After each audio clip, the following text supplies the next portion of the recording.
And we're back. All right. Emily's just been yelled and scared for like 4 times in the last 5 minutes, so I'm glad that I could add to that. Hello, everyone. If you're watching live on YouTube, welcome. Like and comment that you're here tonight so that I can put you down as being here, even though you're on YouTube. It counts. I'm starting to take attendance, just so I can keep track of who's here when. So if you're watching live right now, be sure and comment that you were here. So tomorrow when I go back and look at the comments, I can see that you attended live. I'm not going to repeat that later on. So if they come in 5 minutes from now, they'll just have to tell me. If at any point you're watching this later in the week, text me and say, hey, Chuck, I watched the video. I watched the lesson. I won't count you as being present in the attendance sheet, but I will say, cool beans, thanks for that. You'll stay on track. And that's pretty important if you're not going to be here at any point in the next few weeks, because we're starting a new series tonight. It's going to go till just after spring break in March. And that series is by Andy Stanley. It's called The New Rules for Love, Sex, and Dating. I don't have a video tonight. What we're going to do tonight is just talk about the big idea of the series, summarize some of the myths, lies, and truths that you hear about love, sex, and dating. And there's a lot on the board on both sides. I mean, I filled it all up, ran out of space, and wrote a little bit more.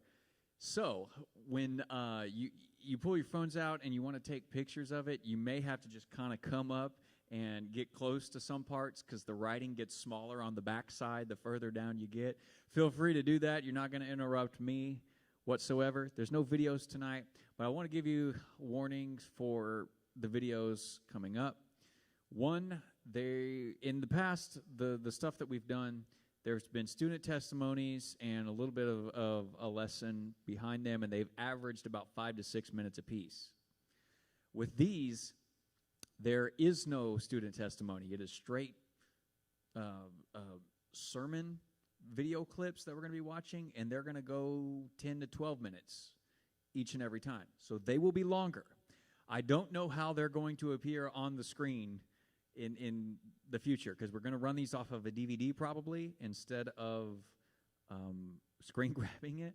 So I don't know if they're going to show up on the screens if you're watching online. They'll show up on the screens here in the room. But I'm saying that because I want you to be prepared starting next week to actually pay attention for 10 to 12 minutes at a time. If you would like, you can watch the entire sermons from the entire series free on YouTube. You just type in The New Rules for Love, Sex, and Dating. Andy Stanley will pop up. His entire 50-minute sermons are there. We're not going to be watching the 50-minute sermons. We're not going to be watching clips from the 50-minute sermons. On the DVD that we're watching, they cut them down to about 20 to 22 minutes. I'm cutting those kind of in half by topic. So there will be longer videos all for the next 8 weeks that we're going through this. 4 sessions that we're going to split up into 2. So this will be 9 weeks total, including tonight. And that should take us until after spring break.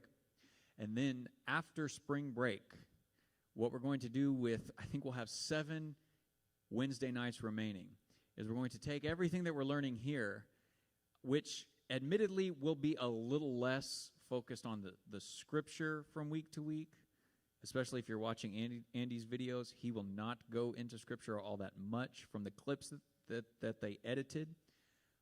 So when we're done, we're going to go through the book of Ruth, and we're going to see an example about Ruth and her character and how she put some of the stuff that we're talking about into practice, and how her eventual husband in that story, Boaz, was a man of character and put those things into practice in their day and age. And we'll talk about what it means for us in our day and age as well.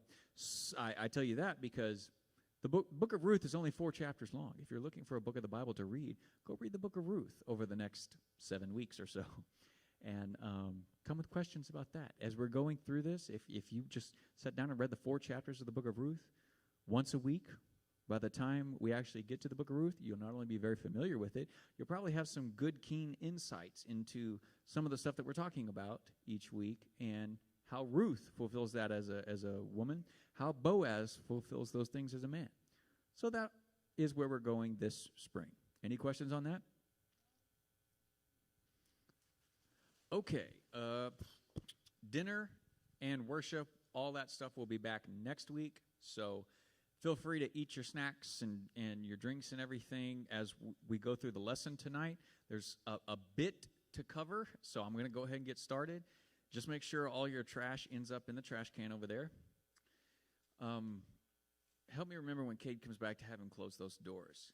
Lauro, can I ask you to go close that door right there, please? Thank you very much. In case the other group is meeting tonight in the back of the church, they won't disturb us and we won't disturb them as they pass by anytime soon. Okay. You know, I just have to say, normally I have a much larger square cloth that goes over this. I don't know where it went, so I grabbed this round one, and it just doesn't feel the same, does it? No, because yeah, I thought that was just me. But the truth is, it just looks dainty in comparison to square that goes all the way down to here. So anyways, I say that because as I rip this off, it's just not going to feel the same. Yeah, see, Connor's shaking his head, and he's right to shake his head. Yeah, just go in the live broadcast. It's not worth it. You guys, yeah, that was terrible. We'll just pick it up next week. It's fine. Okay, take a Bible, open up to 1 Peter chapter 1, very, very near the end of the Bible. What I want to do tonight, instead of watching a video clip and discussing that, we're going to go through the big idea of the series. We're going to talk about the myths, the lies, as I'll call them, and the truths and what you do with them for love, sex, and dating, this series. Now, if you go watch them on YouTube or the sermons on YouTube, this book, as you can see, is not that long, and there's not a lot of words per page.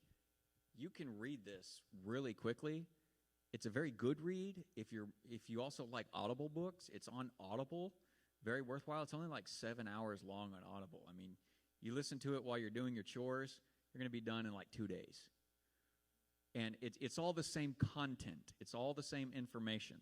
Tonight, I'm just going to give you a broad overview of that content and information. A lot of what we're talking about tonight is just going to be what gets repeated over the next 8 weeks. So don't feel like you have to take it all in. If I still recommend that you pull your phone out and take pictures of this, because what you won't find in this series is you won't find much connection to the ideas of 1 Peter 1 that we'll look at, or Hebrews 13:4, which is why I want to start with this tonight. The series' big idea, what the book is about, what the videos are about, what Andy Stanley's study is about, is this: become the person you're looking for is looking for. What does that mean? Be 2 steps ahead. 2 steps ahead of what? That's a good thought. Can you elaborate on it?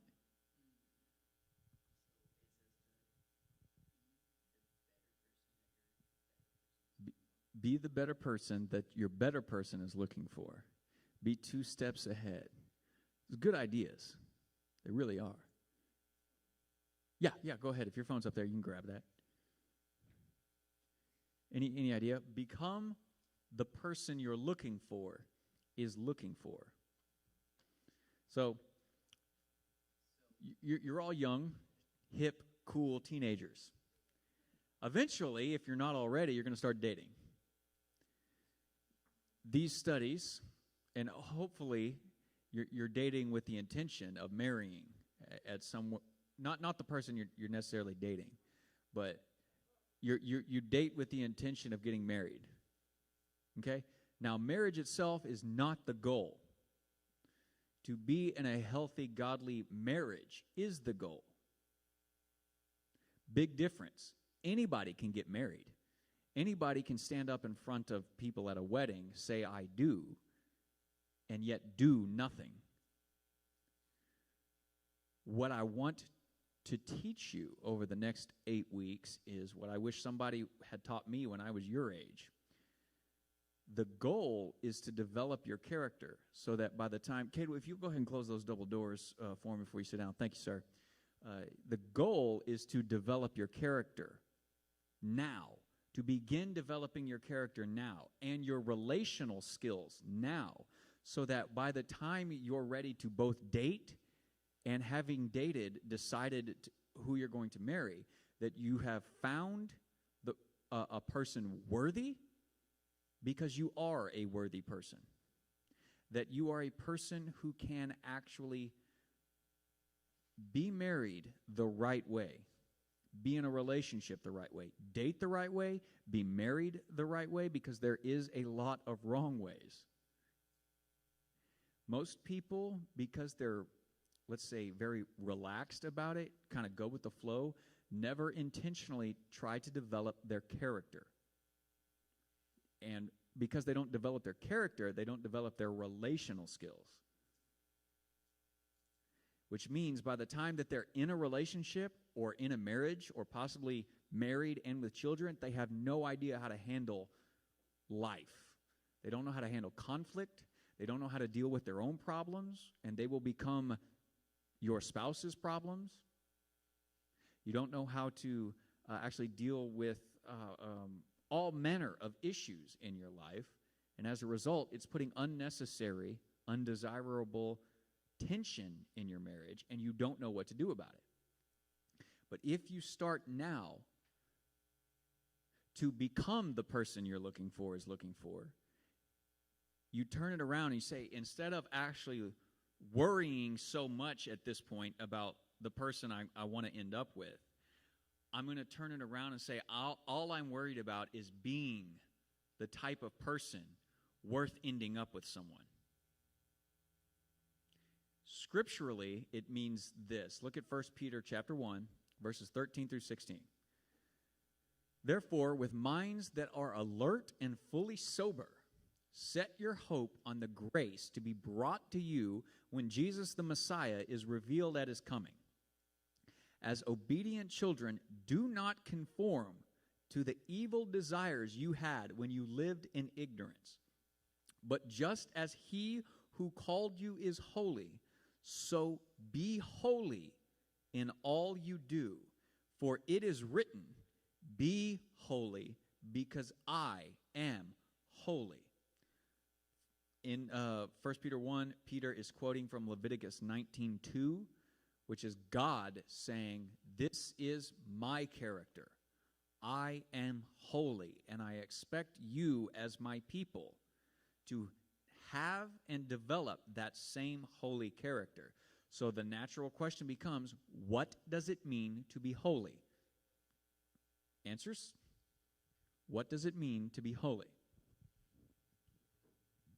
What does holy mean? Maybe we should start with that question. What does holy mean?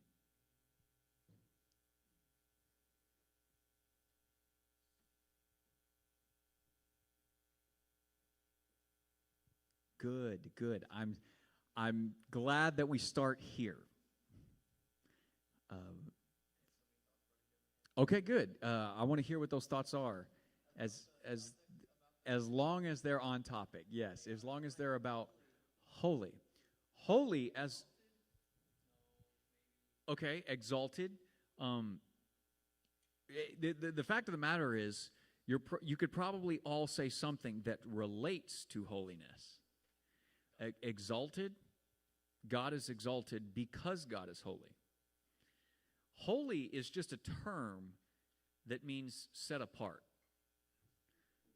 So what does it mean that God is set apart? When he says, I am holy, I am set apart, I am different. Because he what? Because he has no sin. Very good. That also is an aspect of holiness. God is morally perfect. He has no sin. That is definitely part of what it means to be holy. It's not the only thing, But it is a very, very core central thing.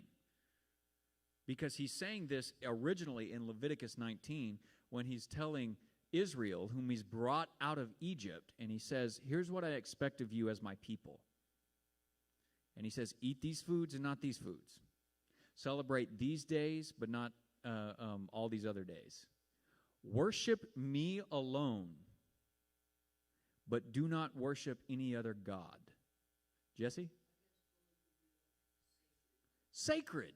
Good. Set apart or sacred. Sacred is a very good term for it. If something is to be holy, something is to be set apart or considered sacred. So in context of Israel being told to be holy, it means all the other nations are pagan worshipers. They worship all these other gods. You are to be sacred. You are to be set apart and not like them. I want you to worship me and me alone, one God. That is who I am. And you must worship me and me alone. If you defy that commandment, I am Yahweh your God who brought you up out of Egypt, you will have no other gods before me. That is the first commandment out of the 10, right? If you break that one, you've broken them all. Or at least you're very much on your way. If you cannot keep the first commandment, you cannot keep the rest. Because the first commandment is to say you are fundamentally consecrated, set apart, different. When God says he is holy, he is saying, I am different than all the other gods that you know of. All the other gods that claim to just fight in war among themselves to create this world, they didn't do that. I simply spoke and brought the world into existence. That is very different. The creation stories that we're used to reading in Genesis 1 and 2, we take them for granted. But when you read the creation stories in ancient Near Eastern cultures, it's gods fighting amongst themselves. You ever read the Greek gods? What did they do? Who did they fight?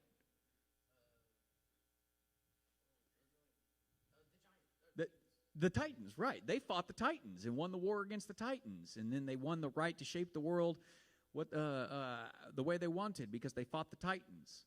God says, I didn't fight anybody. I just spoke.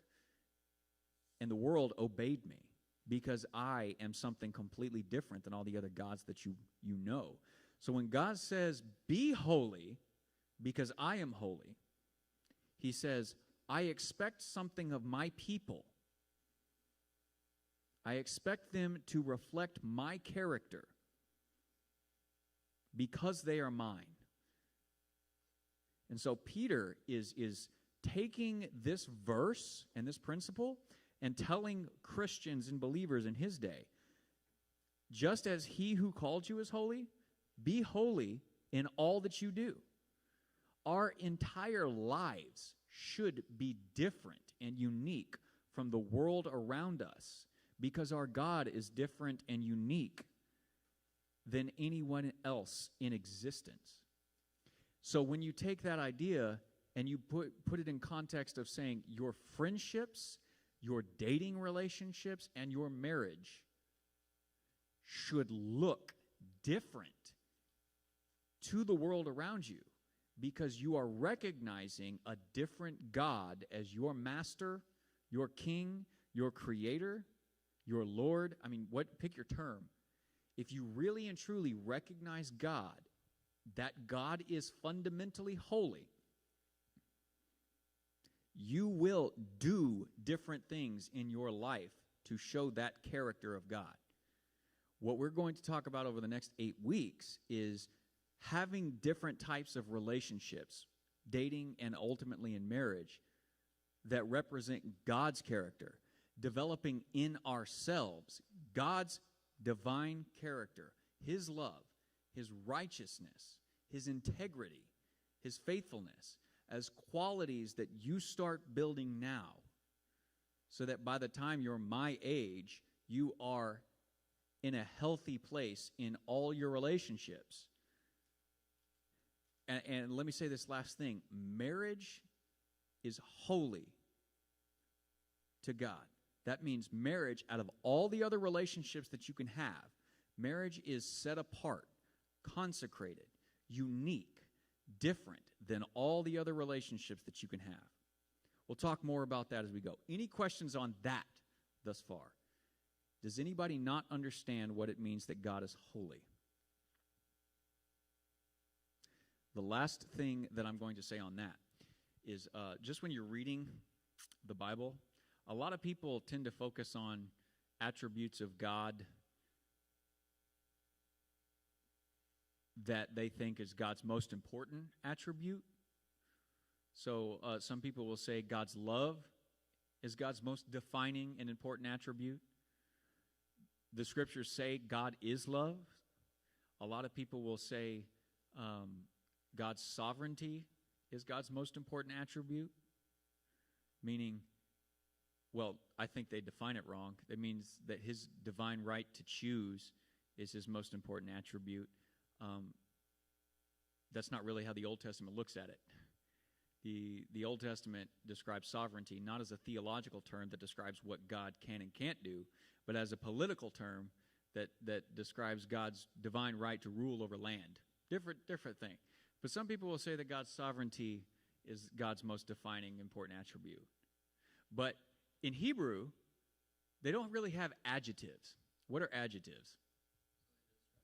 Something to describe the noun. They're descriptive words. Hebrew doesn't have a lot of adjectives. Do you know how you make a point in Hebrew? Instead of describing something with adjectives, you pretty much give them a noun, and then you repeat the noun or an object of a noun. In this case, God as a noun is holy. So repeating that, God is not just holy, God is holy, holy. But God is not just holy, holy. God is holy, holy, holy. Repeating something 3 times in Hebrew is the most emphatic way that you can emphasize something. So for God to have one trait in all of the Bible that is repeated 3 times in succession, God is holy, holy, holy. It is a climax of saying there is no one like our God. You will not find other gods in this world that are anything like him. He makes a promise. He has to keep the promise because he cannot lie, because he's sinless. He's morally perfect. He makes a promise. He makes a covenant. He has to keep it. He cannot fail. So I think God's holiness is his most fundamental attribute, and it encompasses all the other ones that you could ever talk about. His love, his sovereignty, his righteousness, his kingship, all of that is described in the fact that there is no one, there is nothing else like God in existence. So when we talk about being holy in our relationships, in dating and in marriage, let's keep this in mind. Hebrews 13:4. Marriage should be honored by all, and the marriage bed kept pure, for God will judge the adulterer and the sexually immoral. So, who should hold marriage in honor? The married? Everyone. All. Yeah, I'm not trying to trick you. I'm just trying to get you to say it. Who should hold marriage in honor? Everyone. All of us. It does not matter that you and I are not married. We are still part of the category that says we should hold marriage in honor. Now, that is important because you guys are growing up in a culture and a society that Americans do not think that marriage is that important anymore. Marriage is treated like it is a piece of paper or it is some sort of temporary contract that when you no longer feel like being married, you just stop being married. When you no longer want to put in the work and the effort in being married, you just give up and go get a divorce. That lackadaisical attitude does not hold marriage as something honorable. There's also the other side of this. The marriage bed isn't kept pure, meaning people do whatever they want sexually. They have sex with whoever they want, whenever they want. It doesn't matter if they're married or not. It's not kept pure, therefore it's not honored. You're growing up in a sex-crazed culture. Sex sells. You ever heard that expression before? They throw sexy women and sexy men at you all day long to try and sell you products. They want you to go see the latest movie because the actress is extremely beautiful. And hey, maybe she'll be in scantily clad clothing for a scene or so. You should go pay $10, go see the movie just in case you get to see a little something, something. Sex sells.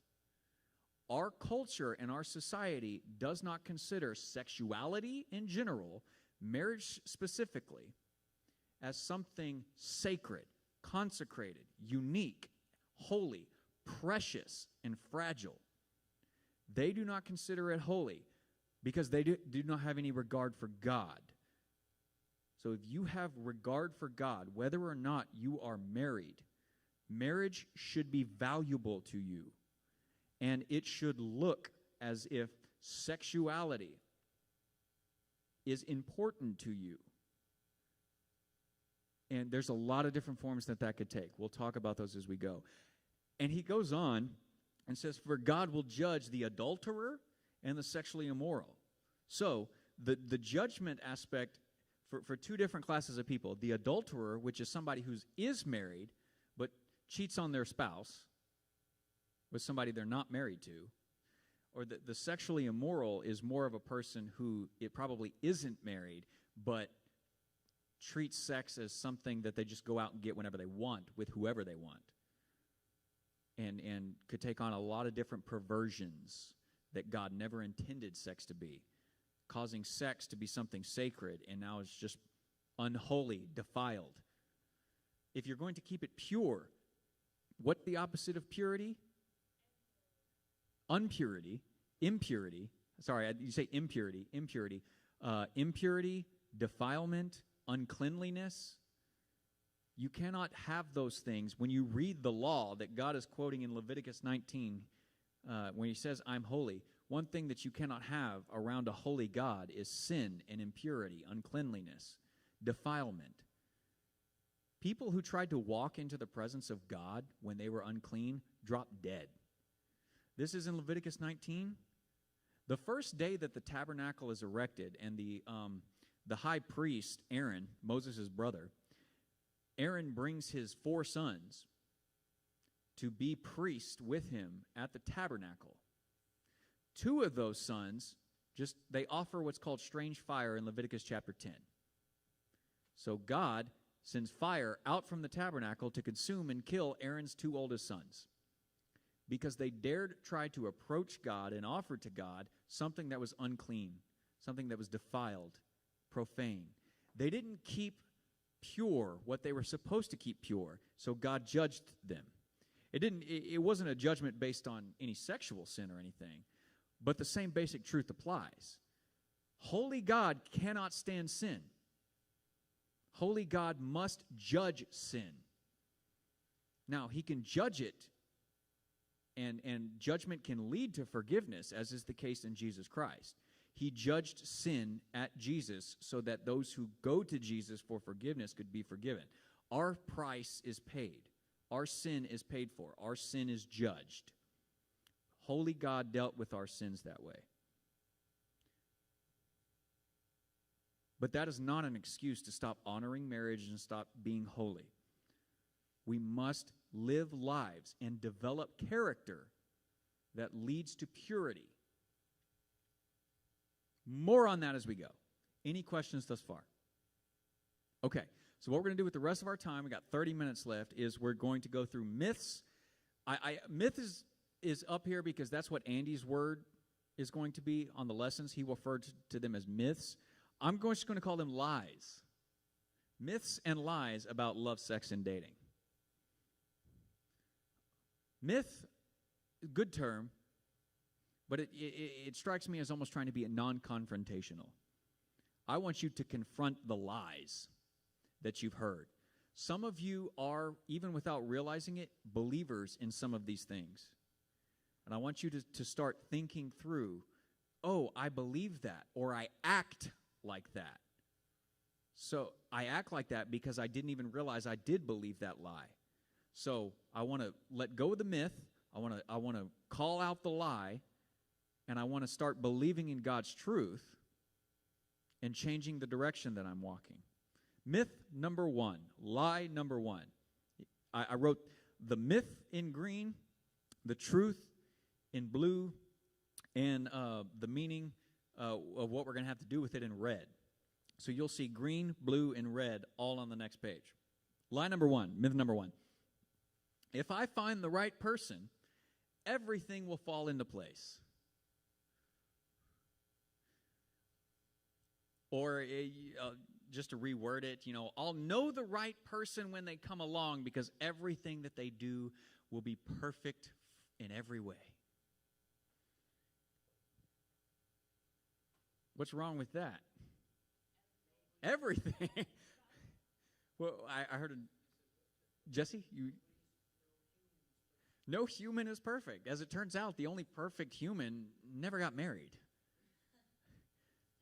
So, the rest of us can't bank on that. You can't, Andy will call this the right person myth. So when he's referring to the right person myth, he's referring to this. If I could just find the right person, everything would fall into place. There would never be any conflict in my relationship. It would be perfect. Jesse?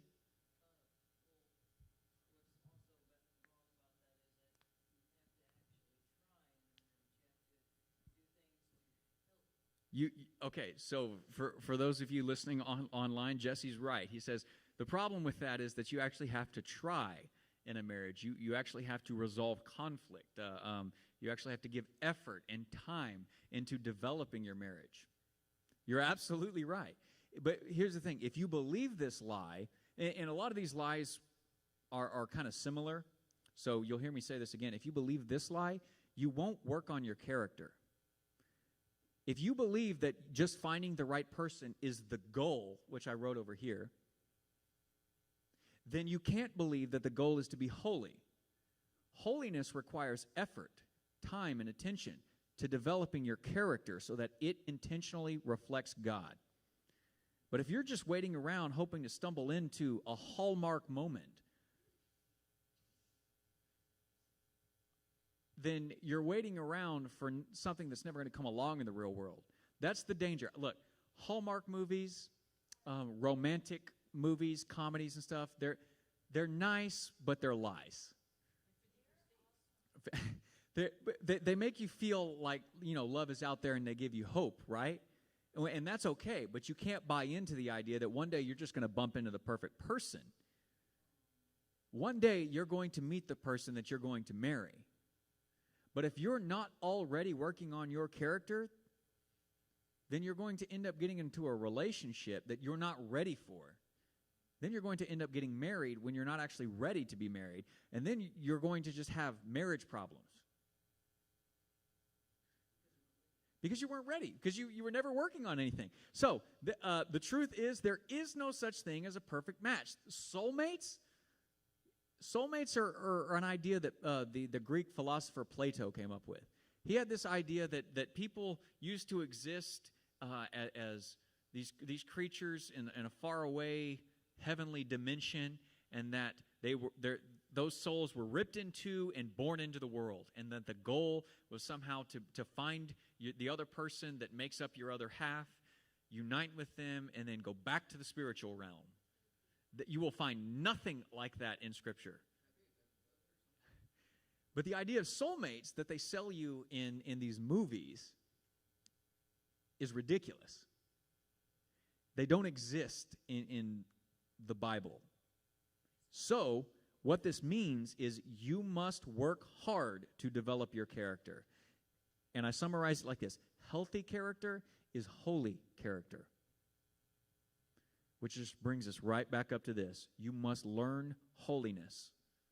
You must learn to separate yourself.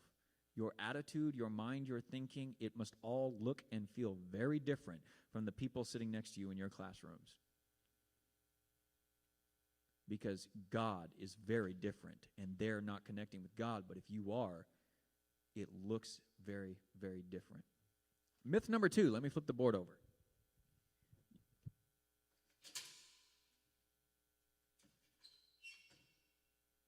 Here at the top. Sorry that it's going to get cramped the further down we go. It's running out of space. I'll try and do better in the future, but I don't think there'll be that much to write ever again. Lie number 2. I don't have to be good at relationships. I just have to find the one. So this is kind of just rephrasing lie number 1. The right person myth just naturally leads to this belief. I don't have to be good at relationships. I just have to find the right person.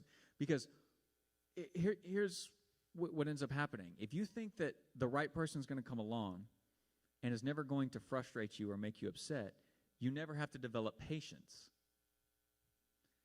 If you develop patience now, when you're not in a relationship, then by the time you get into a relationship, you'll have a healthier understanding of how to deal with your frustrations. What if they annoy you? Look, there's nobody in your life that does not or cannot annoy you somehow. You're going to have days where you're off at school or you're off at work and you're in no way annoyed at your parents. But you come home and your parents say one thing and suddenly you're annoyed at them. Did they actually do something to annoy you, or you're just emotionally riled up? See, if you don't know how to deal with your emotions, you'll come and you'll turn and you'll attack the wrong person for something they don't deserve or do.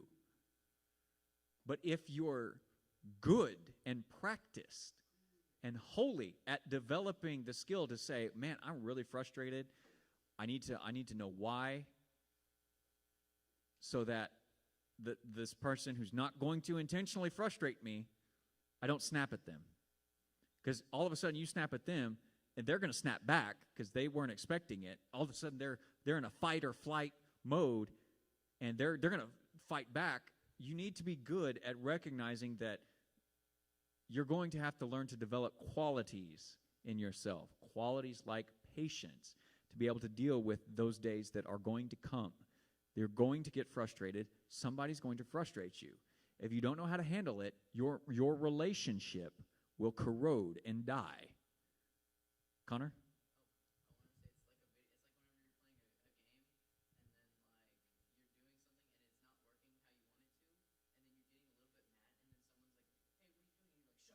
Yes. Okay. So Connor gave the example of playing video games, which we'll talk more about in a second.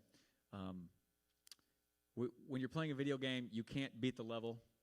So you're getting frustrated. All of a sudden, somebody walks by. Hey, Chuck, how's it going? Shut up! You're not mad at them or something, but you're frustrated over here, and now you're taking it out on them. If you don't know how to develop something like patience or kindness, gentleness, if these are not qualities, if your anger always gets the better of you, you will bring that anger into your relationships. The truth is, if you believe that you don't have to be good at relationships, you're setting yourself up for failure. Kate?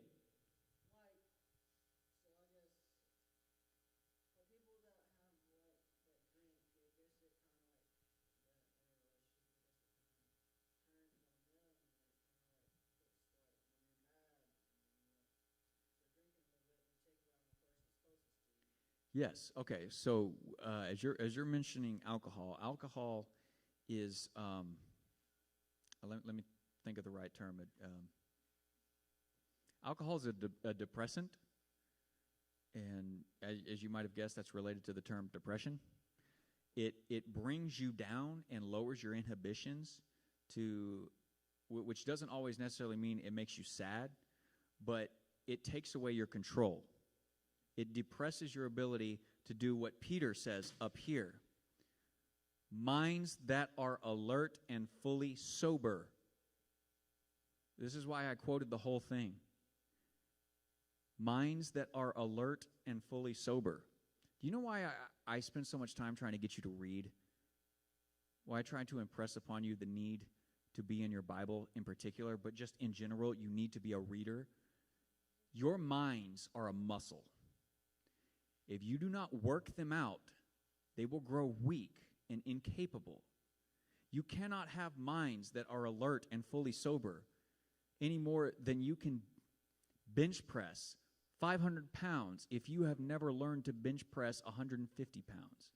If you have never taken the time to read 10 pages, you cannot sit down and expect to suddenly read 20 pages. If you have not taken the little steps to learn to develop a mind that is alert and sober, the character traits to actually succeed in the short term, you cannot succeed in the long term. If the goal is not to be married, the goal is to have a successful marriage.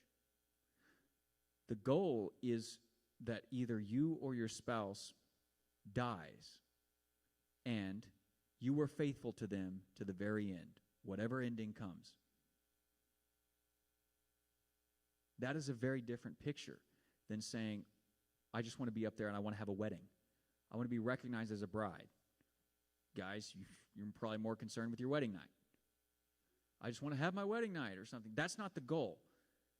That's a stepping stone towards something far, far deeper and greater to it.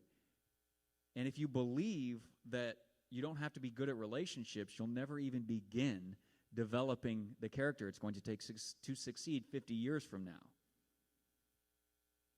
And you have no idea how helpful it is to have the discipline of being a reader every day in developing those goals. I cannot stress that to you enough. Both you and the person you are looking for are going to have to be people who work on your individual characters and your ability to relate correctly and peaceably to each other. So do not believe this lie. Lie number 3. No one's ever felt this way before. That's a load of crap. The truth is, there is nothing new, unique, or special about your feelings and your relationships. You are, as a friend of mine once put it, and I've adopted this phrase for the last 5 years, you are wonderfully and beautifully ordinary. Don't fall for the chemical high. Okay, here's what's going on in your body. No one's ever felt this way before. No one's ever loved like we have before. Yeah, here's the thing. Your feelings are ordinary, and you're responsible for your actions. But here's what's going on in your body.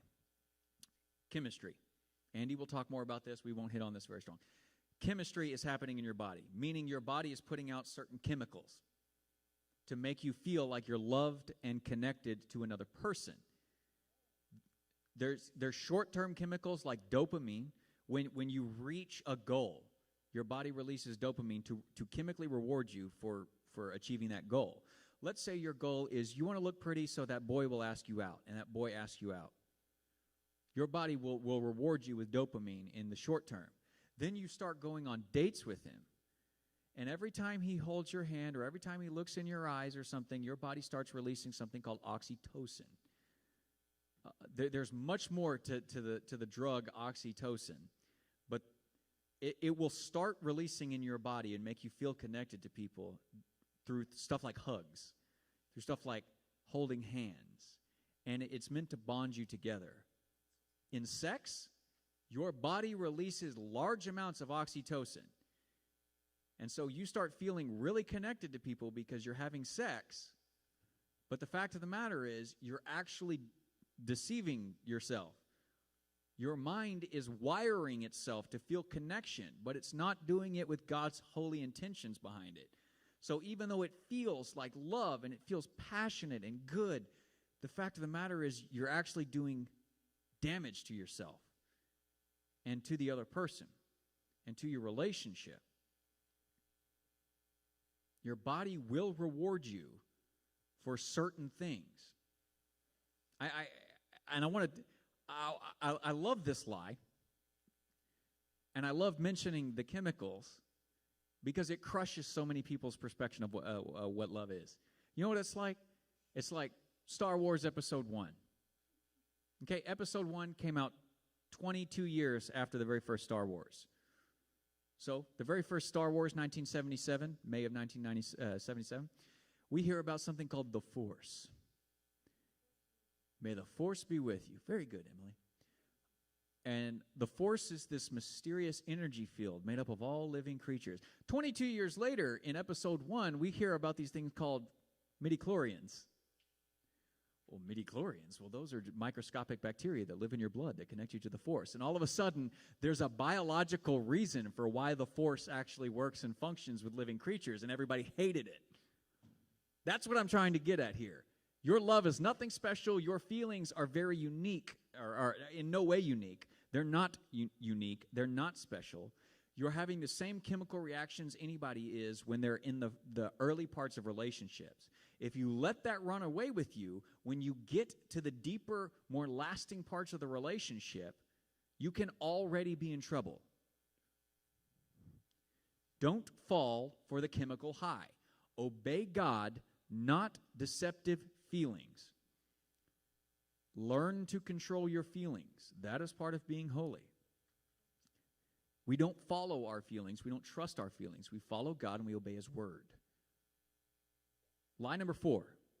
Getting married will solve all my problems. Okay. The truth is, marriage is not a solution to your problems. Whatever your problems are, we'll talk in great detail about some of the problems that we all face, problems that guys tend to face, problems that girls tend to face. Marriage won't solve any of them. If you have anger issues and you can't control your anger, getting married does not solve your anger issues. Instead, you're now going to direct all your anger towards the closest person in your life, the person who's always there, your spouse. If you don't have the ability to handle your own problems, you can't handle being married.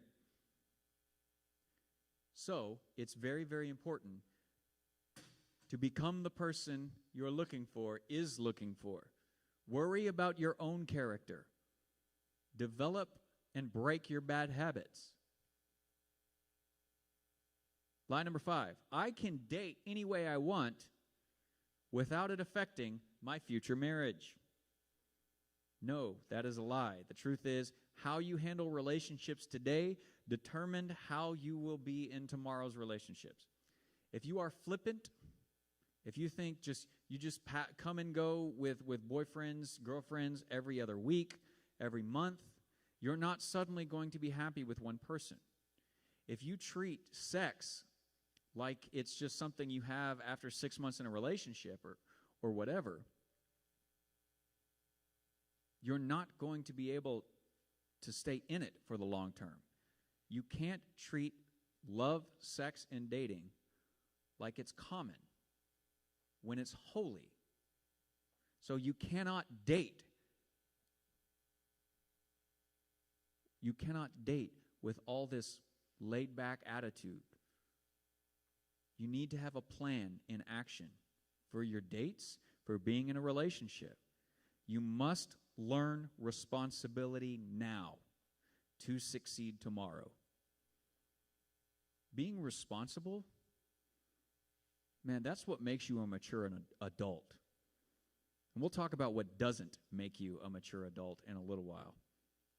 So that's lie number 5. Lie number 6. Sex is just physical. You will hear that all the time. You turn on the news, you turn on talk shows, everywhere that doesn't come from a Christian source, sex is considered just a physical thing between two consenting adults. And then you turn around and those same voices will tell you that destructive things like sexual abuse are wrong.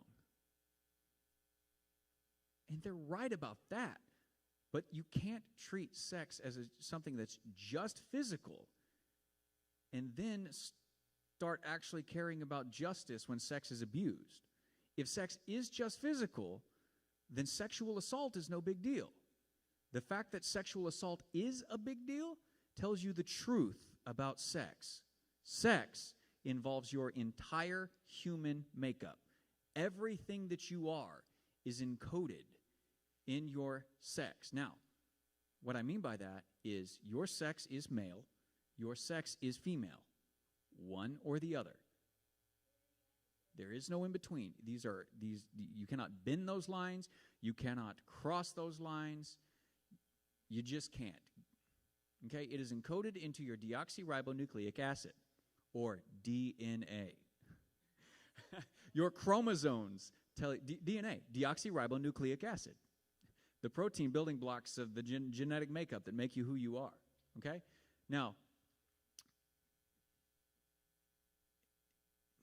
your sex is male or female. That deep, deep humanity of masculinity and femininity is on full display in sexual activity. You are the idea of sex is to be completely naked, completely exposed and open to another person. The truth about who you are can clearly be seen. Look at the first words of Adam when he saw his wife. Finally, bone of my bone, flesh of my flesh. I've been through all of these animals, and I can tell not one of them is like me. But I'm looking right at this naked lady right here, and I can tell she is definitely human like me. But, hey, she's not like me, so she can't be called man.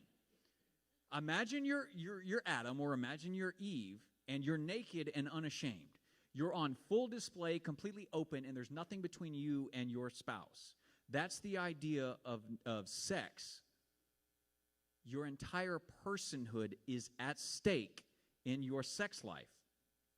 You cannot treat sex like a handshake and be surprised when it breaks you. So the same voices that say sex is just two consenting adults, whatever two consenting adults, doing whatever they want, are the same voices that cry out and they say, how dare men sexually abuse women?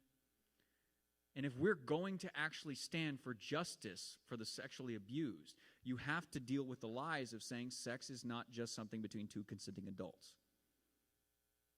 Sex is sacred. Sex is fragile. It is the purest, most intimate, close form that two humans on the planet can express. And it is a physical expression, but it was God-given and intended for a purpose. More on that as we go through the series. Lie number 7. You're not an adult until you have sex. Now, not one Christian on the planet should believe that, because Jesus never had sex. He was 33 years old, about 2 years older than I am.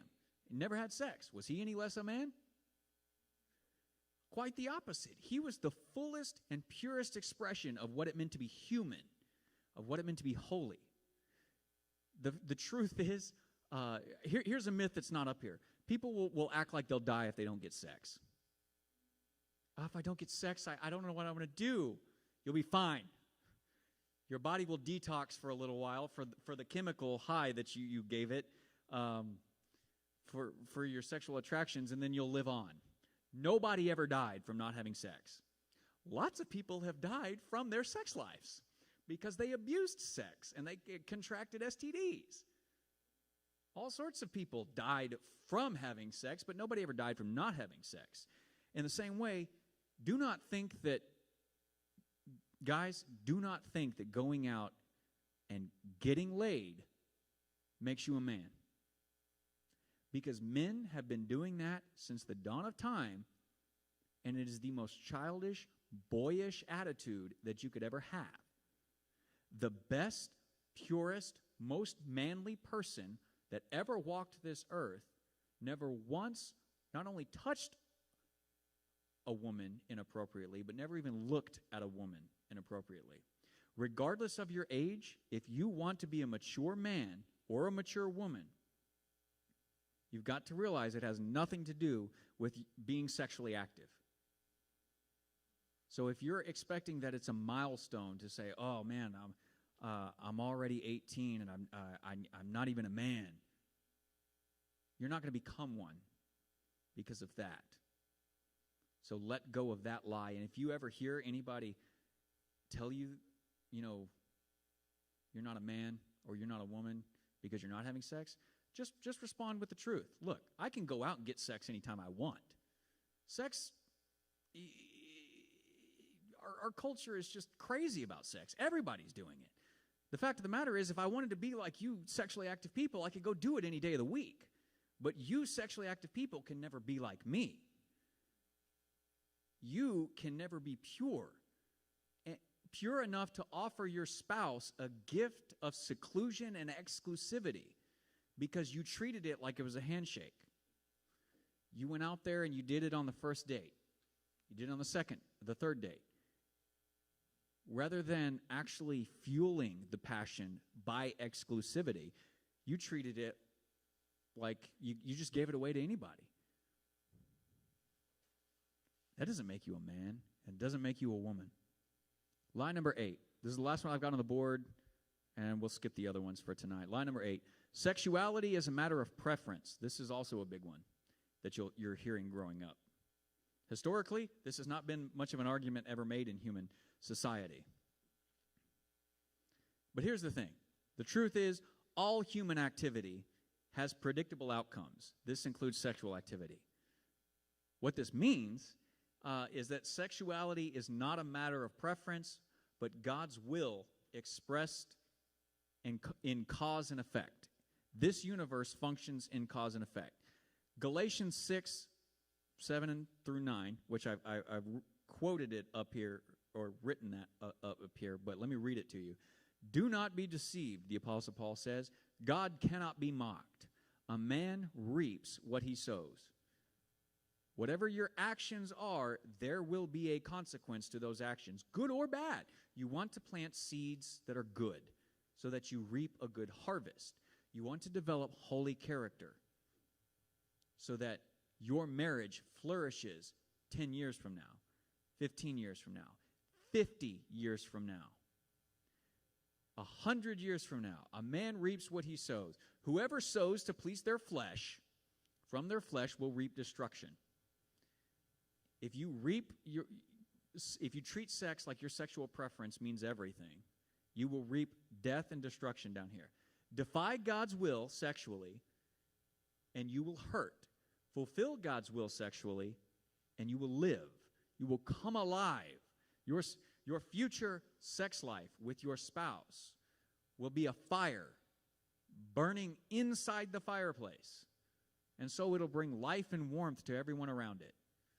But the second it gets out of that fireplace, and the second your preferences for somebody new, somebody a little bit younger than your wife, somebody a little bit more strong than your husband, starts taking preference over your spouse, all of a sudden, you're no longer reaping a harvest of life. That fire's gotten out of the fireplace, and if you leave it unchecked, it will burn and destroy everything in its path. Whoever sows to please the flesh, from the flesh will reap destruction. Whoever sows to please the Spirit, from the Spirit will reap eternal life. Let us not become weary in doing good, for in the proper time we will reap a harvest if we do not give up. Meaning, I know it's hard, I know it's difficult to likely be, especially if you're at public school instead of Grace, maybe the only person in your class who's not sexually active. Maybe the only person who's not going to the bathroom between class periods to engage in some sort of sexual activity with somebody that they care nothing about, and that people will laugh at you, hate you, despise you, and mock you for it, because they don't hold marriage in honor, because they don't hold God in honor, they don't care about being holy. But what I'm telling you, and what I'm telling myself, is that we have to develop the type of character that God wants us to develop, and that character is His character. And that's summarized in this statement that Andy will use starting next week. Become the person you're looking for is looking for. Don't worry about your next date. Don't worry about trying to attract someone right now. Develop your character. Purify your mind. Any questions? Then let's pray. We'll be out of here. Father, I pray that over these next many weeks, as we go through some of these difficult conversations, that you'd help it not be awkward, You'd help it be very frank, very truthful, very genuine,